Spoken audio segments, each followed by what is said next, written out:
ભારતીય જનતા પાર્ટીના અધ્યક્ષ આદરણીય જગદીશભાઈ વિશ્વકર્માએ પોતાના પ્રવાસની શરૂઆત આજથી કરી છે।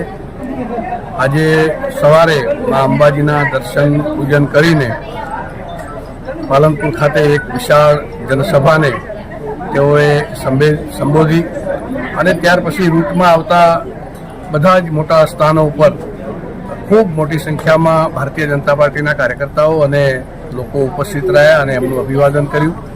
એ ક્રમમાં આજે ઊંઝા ખાતે માં ઉમિયાના દર્શન અને આશીર્વાદ પ્રાપ્ત કરવાનો મોકો પણ એમણે પ્રાપ્ત કર્યો છે।